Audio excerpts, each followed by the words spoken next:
Are there any other questions for any of the panelists?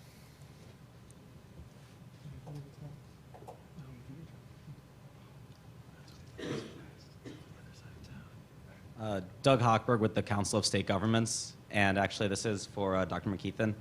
I don't understand how difficult it is to try to get even just the own different divisions within a hospital to talk to each other.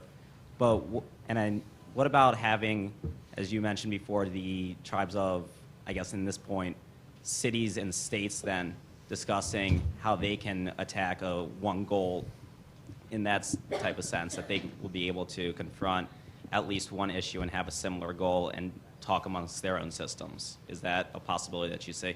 Yes, thank you. It's a great point, and I think across the Beacon community is really an act of becoming. We see some communities that have really strong leadership from the beginning, from mayors and civic leaders in the community that are now really reaching out at the state level to try to align goals statewide. An example is in New Orleans, where we have a Beacon community focused on diabetes for the city.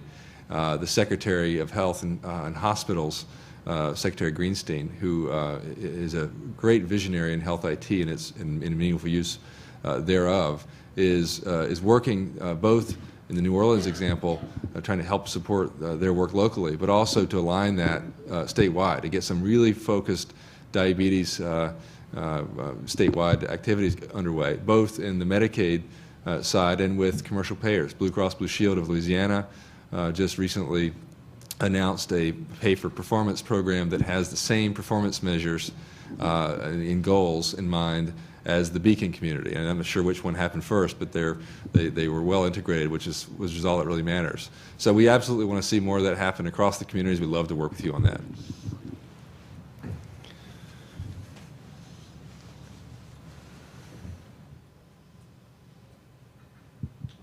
Hi, my name is Praveen. I'm a cancer researcher at UCSF and also health policy fellow at the Center of the Study of the Presidency. And my question is for any of the panelists. What role could HIT play in promoting or advancing personalized medicine?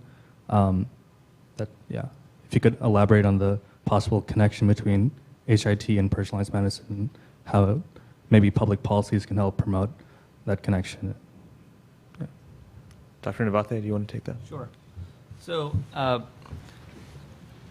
think the key there is, again, related to data capture. So at the end of the day, when we think about personalized medicine, we're thinking about relating therapeutics to, for example, something like the genetics of an individual.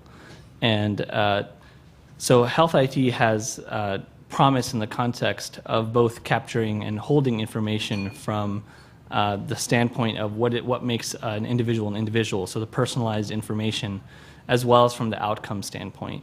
So if we can use systems basically that capture both of that information in the same place, then we can enable research which can address those concerns.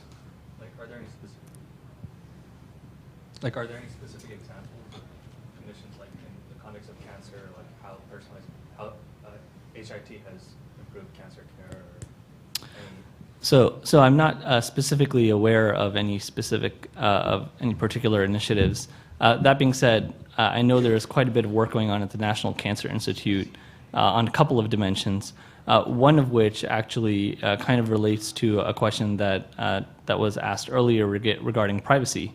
And the National Cancer Institute basically is piloting a program where cancer patients can opt into a research program and make the data available.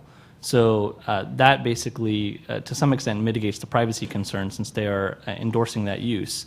And then subsequently, because they are kind of a supportive community, they can be accessed for many of those, or they're supportive for basically many different dimensions, including looking into things like personalized medicine. Dr. Blumenthal? Yeah, I think that the concept of personalized medicine is not a new concept. It's as old as Hippocrates. The idea that it's the primary role of a caretaker to make the care, adapt the care to the person who is receiving it. And at every stage of the development of medicine, we have had more scientific understanding and more information with which to personalize care. So every time a caretaker has the right information at the right time about a patient, that care is better personalized. Now, we have a kind of buzz now about genetic information, but the fact is that for most common multigenic diseases, genetic information is only one risk factor. It is rare that a single gene determines the prognosis of a problem. It is much more often for patients who have diabetes or even cancer that are multi-determinant in their bases, or COPD, or whatever the disease is. So genetics becomes one other piece of information to factor into a treatment protocol or a risk or prognosis. In that sense, I think everything we've been talking about and all the examples we have of patients benefiting from electronic health records in their current role all that is examples of personalized medicine. The idea that you know what medicine a patient's on is already enables you to personalize the medicine much better than if you didn't know what medicines they were on. If you know their coexisting diagnoses, if you know their family history.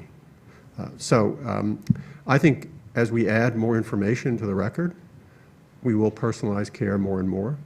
But unless we have the information present at the point of care, that information is lost, and the opportunity to personalize care is lost.